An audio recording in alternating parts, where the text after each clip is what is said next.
Welcome to Global Gardens. My name is Miss Jenny, and today we are going to be playing with science, practicing peace, and empowering ourselves by exploring the world around us. But before we begin today's lesson, I want us to take 5 deep breaths together to prepare our mind and our bodies for learning. When we breathe in, I want you to focus on thoughts that bring you joy, so that you are filling your body with happiness. And as you breathe out, you can focus on things that might be bothering you today, so you can get it out of your system. So take a moment now to consider things that bring you joy or that might be bothering you. I'd like to breathe in that I got to visit my cat that's sick today. I'm going to be breathing in that I finished all of my homework this week. Okay, let's get started with our breathing. Sitting up straight, focus on the things that bring you joy. Here we go. Breathe in and breathe out. Breathe in. Breathe out. Breathe in. Breathe out. Breathe in. Breathe out. Last one. Breathe in. Breathe out. Okay, we're ready. Let's begin having fun, exploring the world around us.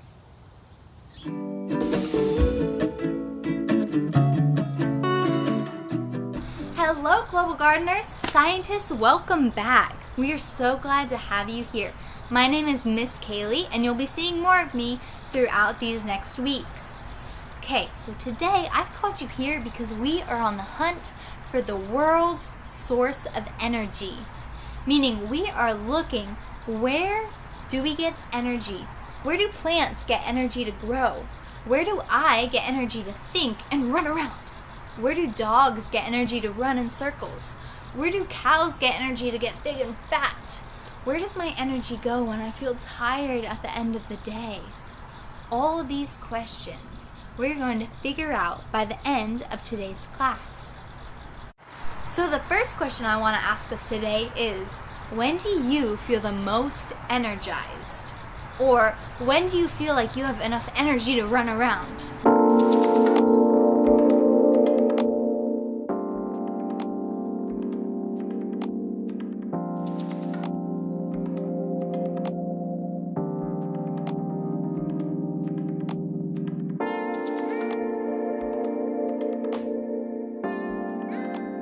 As for me, I feel the most energized after I've eaten food. Maybe you guys can relate with me, but sometimes when I haven't eaten in a while, either I missed lunch or dinner just feels like a long ways away, I start to get kind of angry feeling. And I get sad and I get tired. But then as soon as I've eaten food, I have energy again. I can run around and I feel happy. Does that happen to you guys? So the key in energy is that we get energy from what we eat. Alright, let's think about it. Today, I had eggs and toast for breakfast. Alright, eggs and toast have energy. Okay, Miss Gailey, sounds good. End of story, right? But no, we need to follow the trail and find out, where does the chicken get energy to lay an egg? Alright, well, think about it. So the chicken eats some wheat. Wheat would be like little pieces of seed. It comes from plants. Sometimes chickens eat vegetables, so kale. Alright, so chickens get their energy from what they eat, which is plants. And now I'm thinking, where do plants get their energy? What do plants eat? Well, plants use the sun to turn it into energy in their own bodies. Plants can make their own energy from the sunshine. Did you hear me right? Plants make their own energy from the sunshine. So, plants get energy from sun, which means when chickens eat plants, they're eating sun energy. which means when I eat the chicken egg that came from the chicken, I'm eating, wait for it, sun energy. That's pretty cool. Okay. But I also ate toast for breakfast. Where does toast get its energy? Well, toast is made from wheat or grains, which are, guess what? They're plants. And we already figured it out, but where do plants get their energy? Plants make their own energy through photosynthesis from the sun.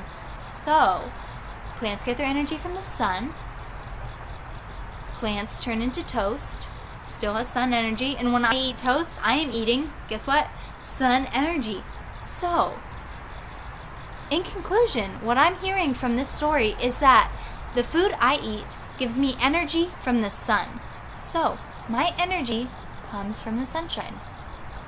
That's pretty crazy. Let's try it again. Let's try it with a lion, maybe. Something different. Something not even from Oklahoma. Okay, so a lion. What do lions eat?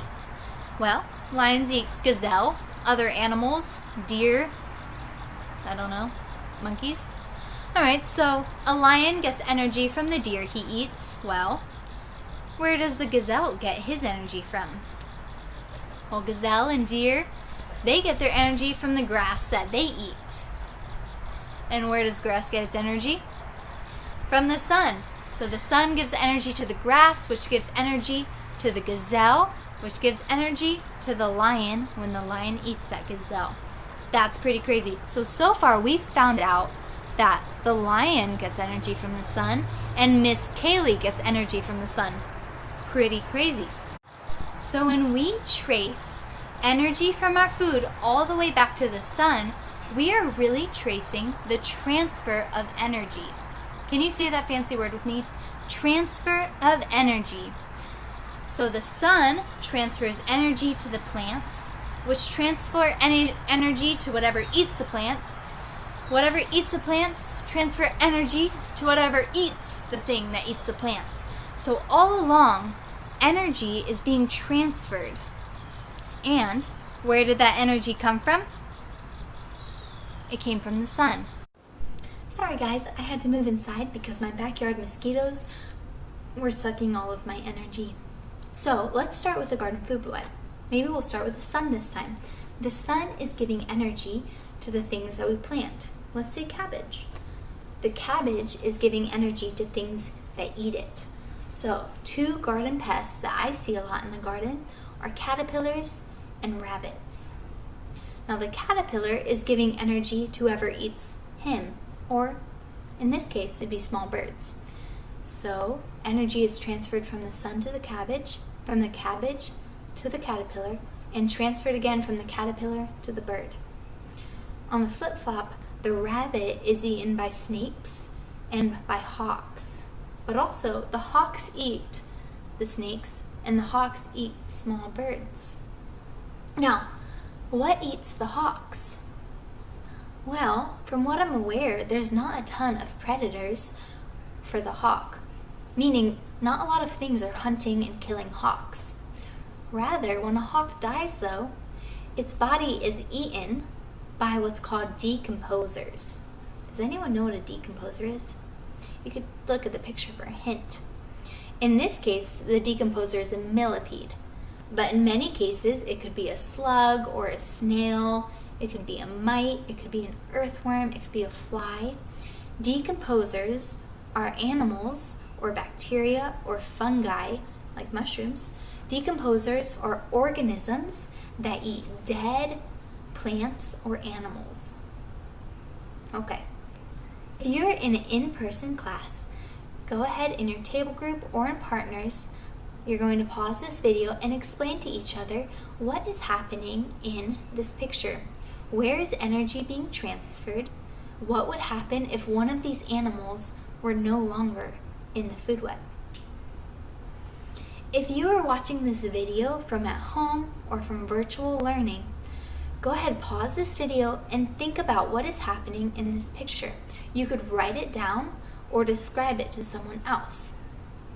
Where is energy being transferred? Where does the energy come from? And what would happen if one of these animals disappeared from the food web?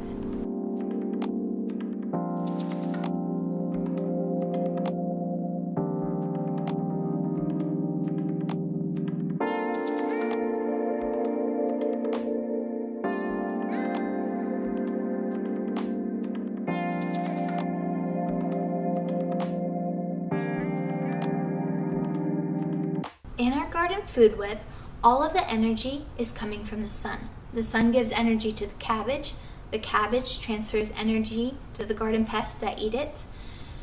The energy is again transferred to whoever eats the garden pests, and so on. And finally, we get to the decomposers that eat the hawk, and the hawk is transferring energy to the decomposers when they eat him. Okay, but what would happen if we took out one of these animals from the food web? Say we remove the caterpillars. Pretend in this garden there's no caterpillars at all. What would happen to the small birds? Well, they don't have anything to eat anymore, so they're gone. What would happen to the hawk who eats the small birds? Well, thankfully for the hawk, he still can eat snakes and rabbits, so the hawk is fine. And so is the millipede, because there's still hawks to eat. But what would happen if we took away the small bird from this equation? Go ahead and pause this video and think about what is going to happen to the food web if we take away the small birds. Okay, so we took away the small bird. There's an X over the bird. Now look what happens to the caterpillars. Suddenly there's a ton of caterpillars because no one is eating them anymore. What do you think would happen to the cabbage if the garden was suddenly overrun by caterpillars? There would be no more cabbage left. The caterpillars would eat all of the cabbage. But if there's no more cabbage, what are the rabbits going to eat? So soon there's no more rabbits. If there's no more rabbits, what is the snake going to eat? And soon there's no more snakes. But if there's no more snakes and there's no more rabbits, what are the hawks going to eat? Soon there's no more hawks. And after a long time, if there's no other food to eat, our decomposers won't have anything to eat either. And our caterpillars are eventually going to die too because there's no more cabbage to eat. So, food webs are generally very well balanced, and we don't see this kind of thing happening in the garden. But sometimes things like this happen. Can you think of any times when the food web becomes unbalanced? See if you can think of an example. If you're in a classroom, go ahead and pause the video and let's share examples among the class. You can raise your hand to share.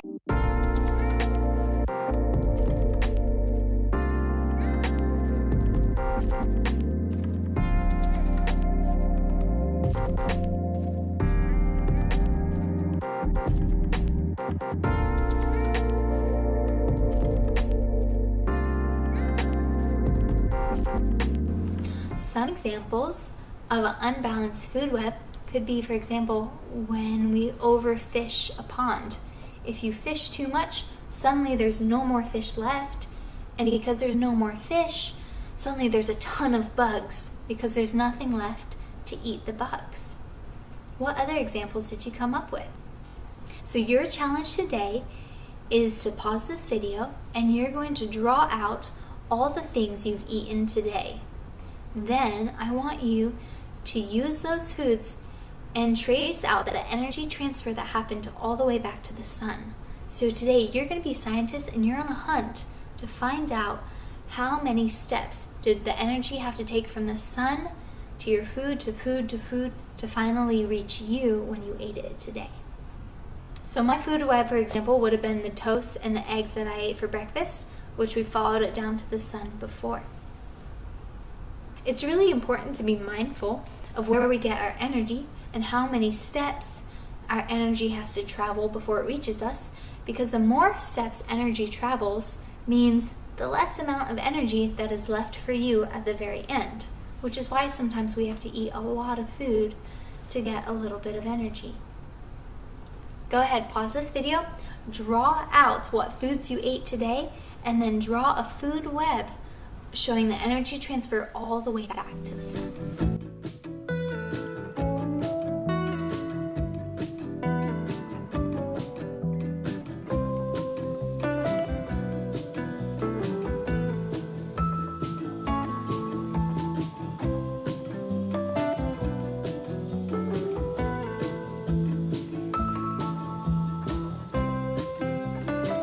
Hi friends, welcome to Global Gardens. I'm so excited to be here today with you all, even if it's just virtually.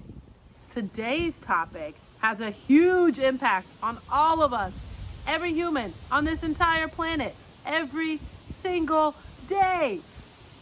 The impact that this thing makes is so massive that it is actually completely responsible for the day itself. So let's get right down to it and talk about the sun. Okay, so let's talk about the sun.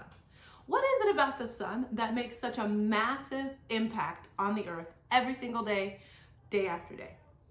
To answer that question, we need to know a little bit about the solar system and how it works. Most of us know that the sun is right in the middle of the solar system, and all of the planets, including us here on Earth, are revolving or orbiting around the sun. What does that mean again? To revolve or to orbit around something just means to move around it in a circle, right? So just like in this little model of the solar system, we've got the sun in the middle, and all of the planets move around the sun in a circle, right? They're orbiting around the earth or around the sun all the way around it, right? And every single time that the earth, which is the third planet from the sun, if you were curious, every single time this little earth moves around the sun, you know how long that trip takes? 365 days. That's right, it takes a whole year to make one trip around the sun. How many trips have you taken around the sun? I've taken 32. That's how many trips I've taken around the sun. But that's only part of the story. That tells us how we get a whole year. But how do we get a single day out of the sun? That might be obvious to you. You might be like, obviously, Miss Mary, I know how we get one day.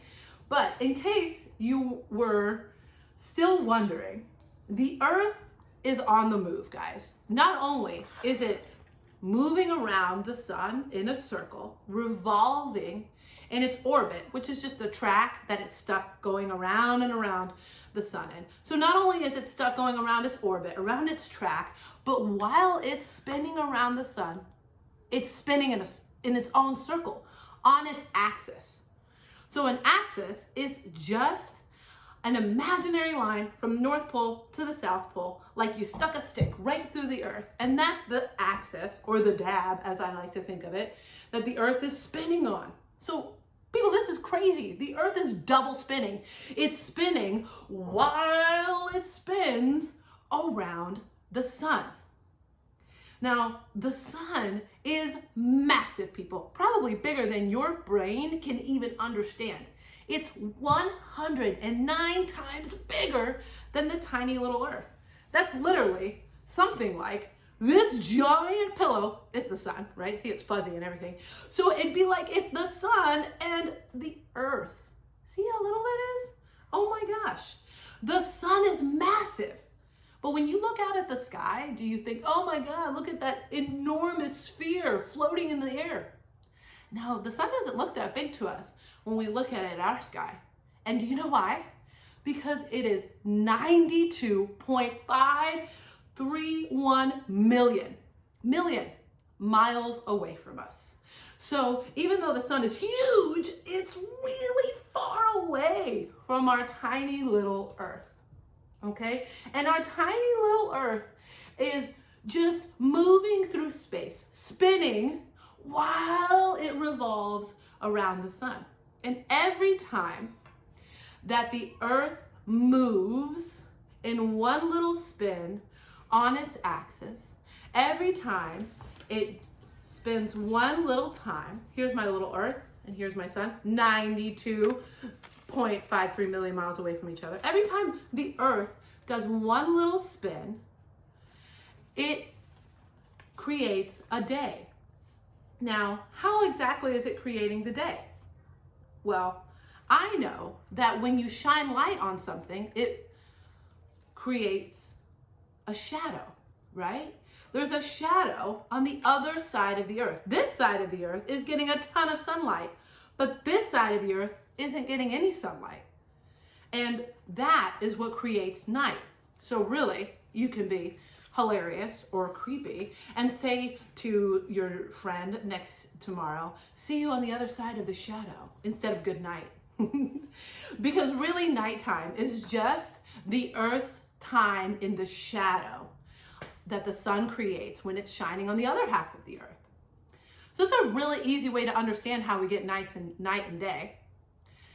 But how does all of this spinning, this double spinning through outer space, spinning on the Earth's axis while it spins on its orbit around the sun, how does that even make a season?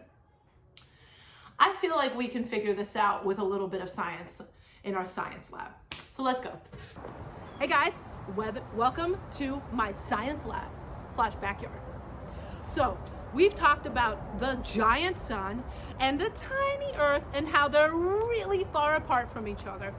And we have discussed a little bit about how the Earth spins every single day. It makes one full spin on its axis, right? And we've also talked about how every year the Earth travels all the way around the sun. So we know how that creates day and night, right? When the Earth is facing the sun, I'm gonna be the sun today. Well, how does that though create our seasons? How does the Earth's path around the sun deliver to us cold fall weather like today and warm sunny days like in the summertime? Let's take a closer look. So like we said, I'm gonna be the sun today in this activity, and this is the good old Earth here. If you'll notice, the Earth isn't just spinning straight up and down with the North Pole and the South Pole. It's actually tilted, remember? On its axis. It's going to stay on this tilt and on this axis as it revolves around the sun all year round. So, we've got our Earth right here pointed directly at the sun. And I'm gonna here's Oklahoma right there. Hey Oklahoma, hey Tulsa. And we're going to spray the sun rays right on Oklahoma. And I'm gonna come right here and I'm gonna stand this far apart and I'm gonna spray, spray, spray, spray, spray, spray, spray. This is how much sunlight. That's kind of a lot of sunlight, right? The sun was spraying right on to Oklahoma. But let's do a little time traveling and revolve the Earth halfway around the sun and see what happens 6 months later. Okay? So cue your very best time machine sound effect now. Do do do do do do do do do. Traveling through space and time. We're traveling through space and time. We're traveling through space and time. How was that? Hopefully your sound effects were much better than mine. Okay, so the Earth has traveled through space and time. 6 months later, you'll notice the axis of the Earth is still pointed at the same angle that it was all the way over here. And let's make sure it's daytime. Do-do-do. Here we go. Half a rotation. So now we're daytime, and here we go. There's Tulsa, Oklahoma, all the way down there. This is how much sunshine we got before, right? The sun rays hit the sun right there. Let's turn this around. We'll cover up Tulsa. Okay?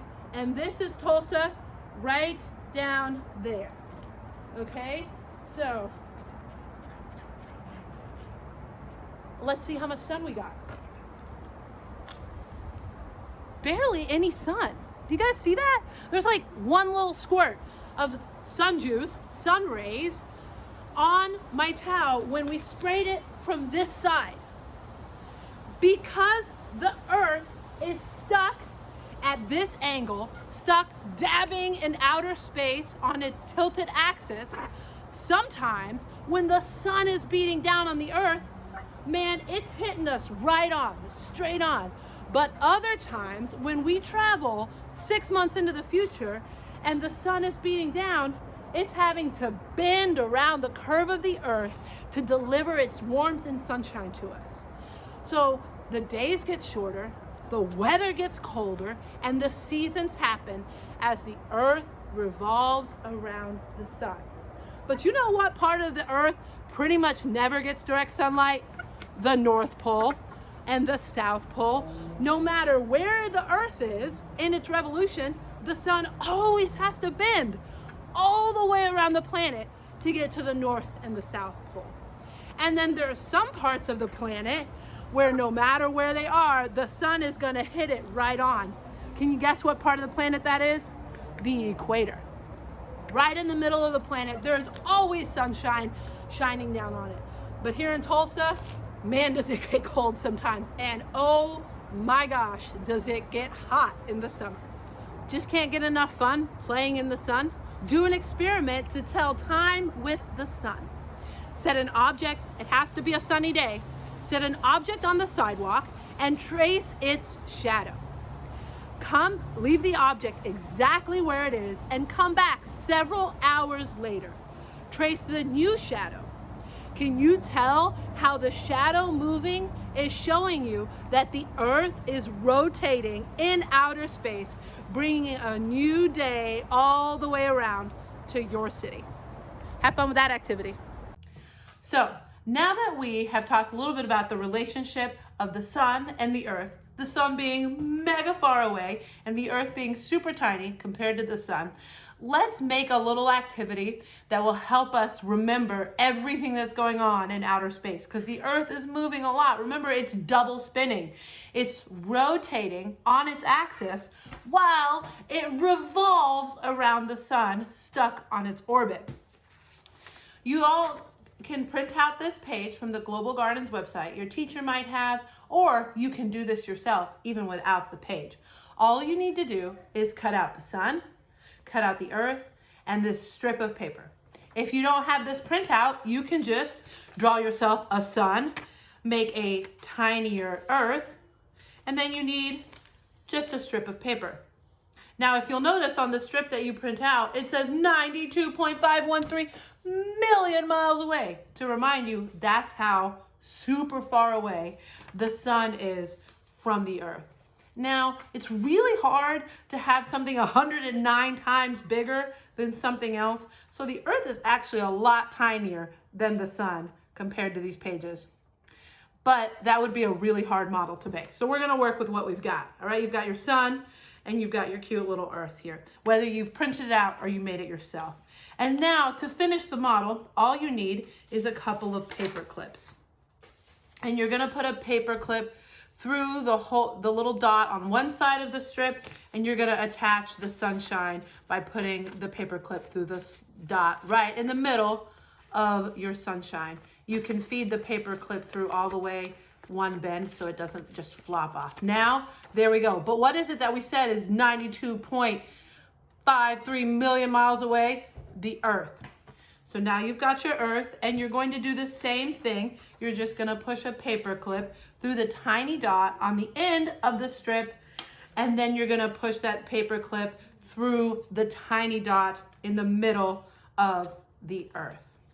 All right? And this is a really easy way to travel through time, because every time you rotate the Earth, see how I'm just spinning the Earth in place?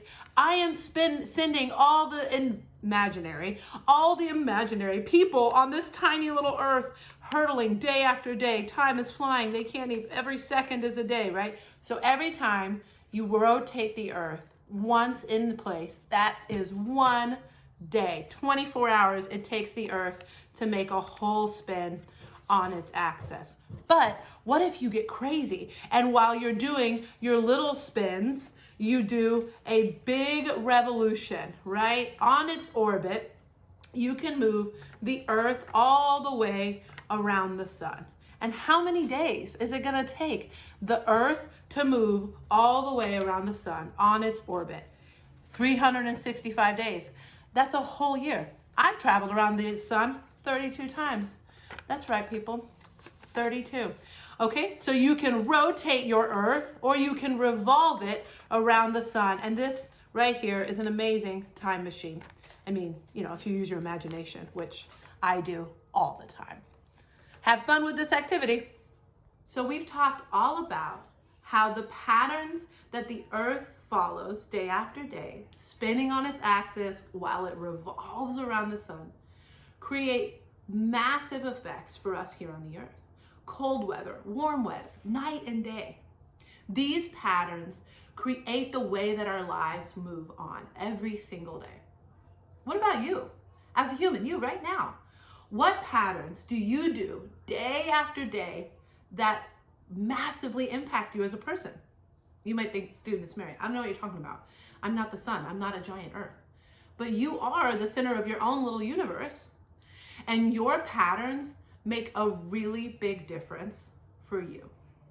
Whether it's choosing to exercise every day, eat healthy foods, or even if it's the pattern of making sure when you feel big feelings that you talk to people. The things that you choose to do or not do every single day create patterns in your life that make a massive difference. For me, as soon as I started eating healthier foods every day, I noticed I had a lot more energy.